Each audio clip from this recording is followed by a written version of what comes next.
Natalie didn't recognize the black car parked in front of her apartment. Long and elegant, with tinted glass, chrome details sparkling in the morning sun. She also did not recognize the tall, black, bull-like man who was standing on the side of the road, leaning on the rear passenger door. His clothes matched the color of the car, a black, well-tailored suit with a white shirt. He pretended to read a newspaper. Despite her dark sunglasses, Natalie could feel his eyes following her every move. Natalie smiled. She was used to this kind of attention because she was something to behold. Even today, dressed casually in skinny jeans and a New England Patriots t-shirt, she turned heads. Mostly thanks to her large, ample breasts, for which special thanks, Dr. Rothstein, which hugged the fabric of her t-shirt, and jeans that perfectly hugged every delicious curve of her hips, buttocks, and legs. Her long brown hair fell softly over her shoulders in waves as she grabbed 2 grocery bags from the back seat. Pinov the passenger door barefoot, she took one last look at the limousine driver. She felt that he was still looking at her, so she smiled brightly. No reaction. Maybe he really is reading this newspaper, Natalie thought, or maybe he likes men. She laughed quietly, then easily walked up the steps. What's a limousine doing on this side of town, she thought. This is the western part, maybe buying illegal substances. Natalie and her husband Joe didn't live in the wealthiest part of town. In fact, the area was quite run down. Natalie was a teacher, Joe was a paramedic. It was the best they could afford with their modest salaries. However, Natalie didn't think the neighborhood was bad enough for her neighbors to be drug dealers. Natalie opened the front door, then ran up the 3 flights of stairs to her apartment. Natalie exercised daily and was barely out of breath at the top, but her heart stopped for a moment. Not far from her apartment, the door was slightly open. Natalie was sure she had closed and locked it when she left this morning. It was needed in this area. Natalie slowly crept down the corridor. There were shouts behind the slightly open door, or at least someone talking in a very loud voice. Then she heard her husband's voice, but could not make out the words. At least not all of them. She heard one thing said in a pleading voice, "I will give you your money back." What is it all about? Natalie decided to burst in, loudly fiddling with the keys, slamming the door behind him, and loudly rustling paper bags with groceries.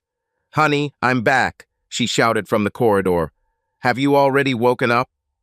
In the kitchen, Natalie found her husband Joe and 2 other men. She placed the grocery bags on the table as both men seemed to size her up. One was short, with curly hair and a heavy build. He looked like a nightclub bouncer. He only glanced at Natalie, then turned his attention back to Joe. The other man looked at Natalie much longer, slowly looking her up and down. Accustomed to being stared at in public, Natalie simply stood there, turning slightly to give him a better view, barely aware of this familiar yet daring act. His eyebrows raised slightly at the gesture. He was tall, had brown hair, green eyes, and was quite attractive. When his eyes returned to her face, Natalie smiled brightly. Without thinking, she bit her lip and lightly swayed from side to side, flirtatiously. "Natalie," her husband said, walking over and putting his arm around her shoulders. "These are friends from college, Eric and Bert." Bruno, the shorter, heavier man, said in a rough, unfriendly voice. He did not move from his place and barely nodded to her in recognition. His eyes never left Joe's. Eric stepped forward and took Natalie's left hand in his. "Natalia," he whispered, calling her by her birth name. "Joe told me a lot about you. If I had known that you were so attractive, I would have come to visit you much earlier. Nice to finally meet you." She watched as he slowly lifted her hand, his eyes never leaving hers, and kissed the back of her fingers. Natalie blushed slightly. "This is a gorgeous engagement ring, Joseph," Eric said, now turning his attention to the large diamond on her finger. "And your wife is a magnificent woman. You made a great choice." "Oh, thanks. You are too kind," Natalie said, withdrawing her hand, and with it her feelings. "Will you stay long? Would you like me to make some coffee?" "No, no," Eric said, patting Bruno on the shoulder. Bert and I were just leaving. The short, stocky man tensed slightly, then headed into the corridor. Eric followed him. 2 weeks, Joseph, Eric said, turning in the hallway and holding up 2 fingers. He didn't hold his fingers out like a peace sign. The fingers were clenched. He pointed them to his forehead and tapped twice, repeating, 2 weeks. When both men left and the apartment door closed with a noticeable thud, Joe slumped onto the table. He covered his face with his hands and sobbed weakly. Joe, Natalie turned to her husband, hugging his shoulders. She felt his body tremble. Joseph, dear, what happened? Oh, nuts, I screwed up big time. What happened, dear? Tell me. Joe still had his hands in front of his face. He shook his head. I can't. Joseph Michael Durant. Natalie took his wrists and pulled them down. I am your wife. Every problem you have is my problem. Now tell me what problem we have. Joe avoided eye contact even after she dropped his hands. His gaze was directed downwards. When she said the word, we, she said it loudly for emphasis and lifted his chin so he looked into her eyes. Tell me, Joe, she whispered. Joe sighed heavily. I owe this guy money.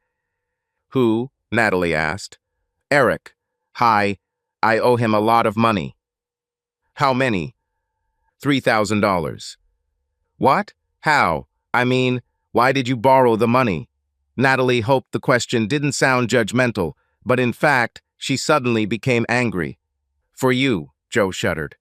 For me? Natalie asked, trying to understand what Joe could spend that kind of money on for her. Your wedding ring, our honeymoon, your car. Natalie began to understand. She knew Joe wasn't a rich man when they met, but he had a heart of gold, was boyishly attractive, and loved her very much. She didn't ask how he could afford her engagement ring, but she was surprised when he appreciated it at $6,300. She vaguely remembered him saying something about an inheritance when she asked where he got the money for the honeymoon. This seemed plausible at the time, as his parents had recently died in a car accident a year before they met. Darling, we got married almost 4 years ago. How long did you have to? Exactly 4 years. Loan term. I owed more, I paid it off. But time is up. Natalie felt the air leave her sails. She sat down on the table next to her husband. Honey, everything will be okay, she said, trying not to sound depressed. We'll figure something out. Joe's mood worsened every day.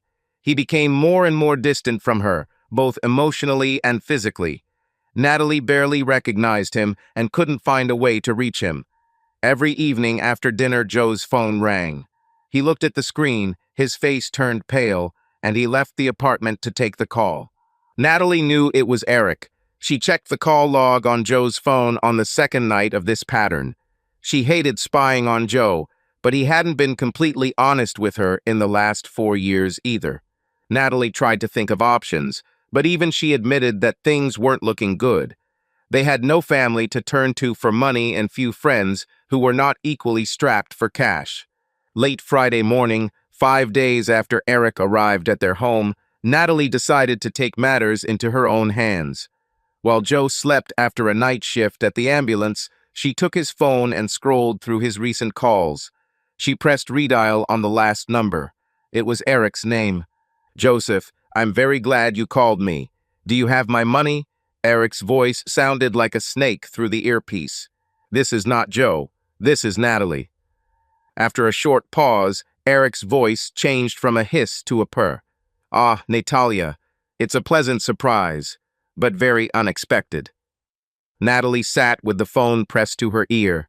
She twirled her wedding ring on her finger, taking it off and putting it back on. Eric seemed interested in the ring when he was at their home. She inhaled, held it for a moment, and then exhaled. I want to repay my husband's debt to you, Eric, she sighed, closing her eyes. Do you have money? Asked Eric, his voice sounding surprised. No. Then I don't understand how you can. Natalie took the ring completely off her finger. She didn't like the way her hand looked without it. She put the wedding ring back on. I'm sure if I come to you, Eric, Natalie said, we can work out something. Ah, I see. There was silence on the phone. Natalie began to doubt that Eric would accept her proposal. She was almost ready to blurt out, "I'll make this worthwhile for you," when Eric finally spoke. "In 1 hour. My driver will be with you in an hour." "Thank you, Eric," she whispered into the phone, and then immediately regretted it. What was she thanking him for? Damn, what did she even offer? She didn't think for a second that she could just talk him into forgiving Joe's $3,000 debt. And Natalia, despite the circumstances, Natalie found his pronunciation of her name charming. His voice sounded full of promise as he said this. She hated the man, but she liked his manners, at least towards her. "Yes?" "Bring your wedding ring," he said. "Why, yes. Yes, sure. I'll bring it." When she disconnected the call, she breathed a sigh of relief. Her hands were shaking. She raised her hand with the wedding ring and looked at him. Well, that's all, she thought. He obviously wants a ring.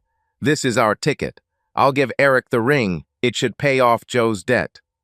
Natalie took the ring off her slender finger and tried to imagine Joe's reaction when he found out she'd given it away. How will he feel? Will her students at school notice his absence? Her fellow teachers? "It's just a thing," she said finally. "But things can be replaced." Natalie looked longingly at the ring. She put it back on. "But I don't want to get rid of it," she sighed. "There must be another way, something else Eric wants." Natalie knew exactly what else Eric wanted besides her ring. She remembered how his eyes had looked at her hungrily a little over a week ago. But was she ready to give it to him? Natalie spent the next hour getting ready. She took a long, hot shower, thoroughly washing every part of her body. Her thoughts sometimes wandered to Eric, to his tall physique, angular features, those deep green eyes. Natalie felt the minutes slipping away. She had to choose clothes, as well as hair and makeup, all without waking Joe. She really hoped to return home before he noticed her absence. Natalie rinsed off, turned off the water, got out of the shower, and dried herself with a towel. She wrapped herself in a towel, then tiptoed past Joe into the bedroom. She quietly slid open the double doors of the closet. She went through different outfits, skipping her work clothes. The conservative image of a fourth-grade teacher was not suitable for this meeting. She was now looking through her outfits for Friday night dates. One of the things she and Joe did at her insistence was date night every Friday. Sometimes it was dinner, sometimes dancing, sometimes just a trip to the beach. Natalie wanted to keep the magic of the honeymoon alive by getting each other out of the house at least one night a week for a real date. So far it has worked magically. She felt like they were still on their honeymoon. Her hands settled on one of her favorite outfits, a little black dress. It was dangerously short, but something she liked to wear in public with Joe on one arm. "Oh, what are you doing, Natalie?" she said out loud, hanging the dress back on the hook. "You're not going to dance. You're going to decide on a business deal." Still, depending on the deal. Her hand lingered on the dress. "No, we're not that desperate yet." Her hands went back to the more subdued outfits in her closet, the ones she might wear to a parent-teacher conference at school. She grabbed a beige pencil skirt from one of the racks, a red short-sleeved blouse, and a pair of black high heels. The skirt fit tightly around her hips. The shirt was made of elastic fabric, at least a size too small, which simply emphasized her curves, and the shoes were slightly provocative. The outfit was professional, but also something Cameron Diaz would have worn in Bad Teacher. Foundation, concealer, blush, eyeshadow, eyeliner, mascara, powder. Natalie quickly mastered the makeup ritual. She had just finished when she heard a soft ringing sound from the kitchen. She looked at her watch. Hour. It would be Eric's driver at the entrance, signaling her arrival. Natalie took her purse and ran to the kitchen. She pressed the intercom button and said, "Yes." "Your transport has arrived, miss." The voice was deep baritone, like the host of a late-night jazz radio station. "I'll come down now." Natalie took one last look at herself in the living room mirror. Attractive and professional, she thought to herself. Her whole body was shaking with anticipation. Anticipating what, she didn't quite understand. And absolutely seductive. Natalie said out loud, laughing. In case it comes down to this. In the next room, she heard Joseph stir. Natalie quickly left the apartment. She walked down 3 flights of stairs to find her driver, Eric, waiting patiently for her in the lobby. It was the same tall black man she had seen leaning against the limousine outside their apartment last week. She opened the door, smiling sweetly, and said, "Hello, I'm Natalie." He lowered his sunglasses onto the bridge of his nose and looked Natalie up and down. Natalie had the distinct feeling that he approved of what he saw, and she felt proud of her outfit. It will work. So if it works for my limo driver, Natalie thought with an amused smile on her lips, it will work for Eric. I'm Bull, he said, pushing his glasses back into place. Are you sure you want to do this, miss? What exactly? Natalie asked. She herself was not entirely sure what she was going to do. The bull made a short grunting sound. Natalie thought he would leave the conversation there. Mr. Brazarn Schmidt, the person I'm taking you to today, he has the ability to change the people who come into his circle, he finally said. Sometimes, as in my case, it's for the better, but that's not always the case. Oh, I see. Well, I'm not going to join Eric's circle. I'm just closing the deal my husband made with him. Natalie raised her left hand and waved her fingers so that Bull noticed the shine of her wedding ring, as if that explained everything. It seemed to work because Bull simply nodded. The car is waiting for you at the entrance, miss. Natalie followed Bull as he walked along the path in front of the house. She let him take a few steps forward to get a better look at him. He was tall and athletic. She could imagine him as a gym teacher, even though she couldn't see his body under the suit. He was smartly dressed and polite, and Natalie immediately felt comfortable in his company. She felt as if she had a personal bodyguard. Bull opened the back passenger door of the limo and took Natalie's hand, helping her settle inside. Natalie slid into the middle part of the seat, but then noticed that she couldn't see ahead. The partition behind the driver's seat blocked the view. Natalie guessed that one of the buttons in front of her lowered the divider panel. She pressed one, and the partition began to descend with a motor hum. Bull sat down in the driver's seat and momentarily met her gaze in the rearview mirror. I like to see where they take me, she laughed nervously in explanation. Bull nodded and started the engine. Natalie opened her purse and took out a compact mirror to check her makeup. She hadn't put on lipstick yet this morning. She rummaged through her purse for her favorite shade. It was called Allure. It was a slightly darker shade than her classic red, which gave her lips a classy look that wasn't too kitschy. Natalie caught Bull's gaze in the rearview mirror several times. Perhaps he still loves women. She licked her lips and smiled. Bull shook his head and went back to driving. Natalie giggled quietly. While putting on makeup and teasing the driver, Natalie lost track of where they were going. They drove out of the city center, and Bull had just opened the private entrance gate. She looked out the side windows as the car drove down a very long driveway. On both sides of it were well-groomed lawns, and beyond were dense forests. Eric loved privacy. The car stopped in front of a huge mansion. The Bull got out of the car, and Natalie turned around to look around. But it was impossible. She had no idea where she was. Bull opened the door and again extended his hand to help her out. I'll drive the car back, said the Bull. He pointed to the front door. Just ring the doorbell. Mr. Joe Schmidt is waiting for you. Walking along the flagstone path, Natalie looked at the house with wide eyes. She guessed there were easily over 30 rooms in this house. It was more wealth than she could have imagined. This is Bruce Wayne's wealth, she joked to herself as she pressed the button by the door. The door opened, but Alfred was not there. In fact, there was no one. Natalie watched as both doors closed on their own behind her. It would have been creepy if the mansion had been dark and gloomy, but it wasn't. The entrance area was huge and brightly lit, with the sun streaming through the floor-to-ceiling windows at the far end of the room. The ceiling was 30 feet above her, and large, curved stairs rose on either side to the upper balcony area. Ahead, corridors branched left and right, with even larger rooms on this level.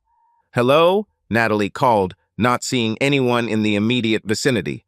"Ah, Natalia," Eric's voice came from the balcony above. "You are as beautiful as when you first met." Eric walked down the stairs. He was dressed simply, gray and black trousers and a white collared shirt. When he reached the end of the stairs, she held out her hand for a handshake. Eric moved her hand to the side, then kissed her softly on both cheeks. "This is how we greet a lady where I come from," Eric said in a thick accent, taking her arm and heading towards the room at the main entrance. "We will hold our first negotiations in the office." Natalie wanted to ask what he meant by first thing, but she was still a little embarrassed by the kiss on the cheek. "Where are you from, Eric?" "Frankfurt, Germany," he replied, "even though I've lived in the States since I was 17. "Did you come with your parents?" Natalie continued small talk, looking at the impressive works of art in the hall. "No, I came alone." They entered an office with a large oak table, several easy chairs, a sofa, and large armchairs. Eric directed her to one of the couches and sat down next to her. "Now, Natalia." Natalie put her hand on Eric's arm. "Can I say something first, Eric? I like the way you say my name. Everyone calls me Nat, Nats, or Natalie. You're the only one who calls me Natalia, and I like the sound of it. This name suits your beauty." Reflexively, Natalie squeezed his hand. "Thank you. You are very kind. Now, when you called me, you said you wanted to settle your husband's debt. However, you also said that you have no money?" "Yes, straight to the point. My husband tells me that he owes you $3,000. You asked me to bring my ring, so I think you already know what I'm suggesting." Natalie began to remove the wedding ring from her finger. Eric stopped her. "Natalia, Joseph told you that he only owes me $3,000. Eric looked truly concerned. "Why, yes," Natalie stammered. "Is it not true?" Eric looked worried. He got up from the sofa and walked over to the table. He opened one of the drawers, leafed through it, and pulled out a spiral notebook. He brought it to the couch and sat down next to Natalie. Eric opened his notebook to the last completed page, about a third from the end of the notebook. He pointed his finger at a line in the middle of the page. "Your husband owes me $48,932, he said calmly and quietly. "What?" Eric flipped to the beginning of the notebook. His fingers skimmed across the page, stopping briefly at the dates, amounts, and notes scattered neatly across the page. $3,000 due now. It was a 4-year loan, opened in December 2013, a few months before you ran away. I think Joseph used the money to buy your engagement ring." Eric pointed to a few lines on his notepad. "It's compounding interest on a monthly basis. That's $7 to $500 for your Hawaiian honeymoon due this June. Several small loans. If I remember correctly, it was for Christmas gifts, new clothes. Something about Friday night dates. Some trips to the Caribbean. Oh, and a big loan for your new car. You see some payments here and there, but barely covering the accrued interest. Don't worry, the big amounts don't come until next year. At the moment, only the amount of $3,000 is worth the term." Natalie leafed through the book and suddenly realized the desperation of her and Joe's situation, and she realized something else. All this money was borrowed to buy her things. They lived far beyond their means just because Joe wanted to treat her like a queen. Natalie was shocked. She couldn't find the words. "Natalia, let me ask you." Eric took the notebook from her, closed it, and put it under the sofa. Then he gently put his arm around her shoulders. "If it were only $3,000, what would you be willing to offer me to clear this debt?" Natalie looked at her wedding ring. She began to remove it from her finger. Eric put his hand on her arm, stopping her. "The truth, Natalia. When you told me on the phone that we could work something out, what did you mean?" Natalie chose her words carefully. She wanted to lie, she wanted to run away and cry. But no, this is not entirely true. She wanted to tell Eric the truth. "I was going to let you sleep with me," she whispered quietly, looking at her hands. I see. 1 hour of your company in my bed will erase $3,000 of your husband's debt," Eric said. Natalie nodded, devastated. The look you gave me at home. Something in that look suggested that you might be interested in me. Oh, really? But Natalia, even you should know that this is many times more than experienced girls earn by selling their bodies. Do you think being with you costs so much in such a short time? Eric took the wedding ring off her finger. He turned it in the light coming from the western windows. Natalie thought he would put it in his pocket, deduct 3,000 from the notebook, and let her go. But his next words surprised her. Natalia, I admit, you intrigue me, he said. Not only your physical beauty, which is beyond words, there's something else about you. He paused for almost a minute. I'll tell you what. Eric leaned closer and whispered these words in her ear. 3 hours, 3 o'clock. 3 hours in my bed will erase $3,000 of your husband's debt. In her mind, Natalie immediately imagined the scene in the bedroom with him. Natalie shook her head to clear the thoughts that came to her too quickly. Eric's soft whisper in her ear tickled her ear and sent shivers through her entire body. In 3 hours, Eric continued to whisper, turning the ring in his fingers before her eyes. I will give you a choice. My driver will take you home, have time to cook dinner for your husband, or you will spend another 45 hours with me to cover the remaining 45,000 of your husband's debt. Eric spoke slowly, calmly. A scene flashed through her mind of her cooking in the kitchen, stirring a large pot of meatballs. How would she feel if she cheated on her husband? Would she tell Joe? This will keep us busy until Sunday evening. Your husband's debt will be completely paid off by you just by spending a weekend in my company. Then I'll give you another choice. Stay the night. Sunday night. My driver will take you to school in the morning, and I will send you to work with $20,000 in cash in your purse. Yours only for spending the night with me voluntarily when you no longer have any obligations. Natalie thought about that amount of money. What will it look like? And all she has to do to get them is let this man, this handsome, muscular man, be intimate with her for the next 72 hours. 1 hour, 3 hours, 48 hours or more. Does it matter? After all, she had already said it herself before. She was ready to let him sleep with her. She expected it to be a quick act, but what were a few extra hours? It's just sex, no matter how long it lasts. Natalie looked at the ring sparkling in Eric's fingers. She never wanted to lose this ring, a symbol of Joe's love for her. Eric offered her a way out, and while she didn't have the exact numbers, she suspected Eric was right. $1,000 an hour was probably a lot more than most call girls made. But if you add it all up over a weekend, that's exactly what he was offering her. I didn't bring spare clothes, Natalie said out loud, mostly to herself, but mentally considering the possibility of staying the night. What will they do for so long? Eric seemed like a great man, but she didn't think he or any other man could have sex for 48 hours straight. Eric shrugged. We'll find time to go shopping this weekend. This gave Natalie a lot of comfort. This meant that she would not be confined to Eric's bedroom for the next 2 days, although this had a certain unnerving attractiveness. Yes, of course, they will have to take breaks for food and rest. They couldn't just have sex continuously all weekend. And had Eric just asked her to go shopping? What will she say to Joe?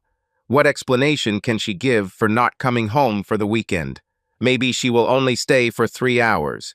This will cover their current debt. She and Joe could find a way to raise the remaining money later. She would return home to cook dinner for Joe, and it was date night. Joe would have taken her to dance and would have had no idea what had happened here. Rules. Natalie thought to herself. She was a 4th grade teacher, after all. There should always be rules that need to be set and followed. 1. No kissing.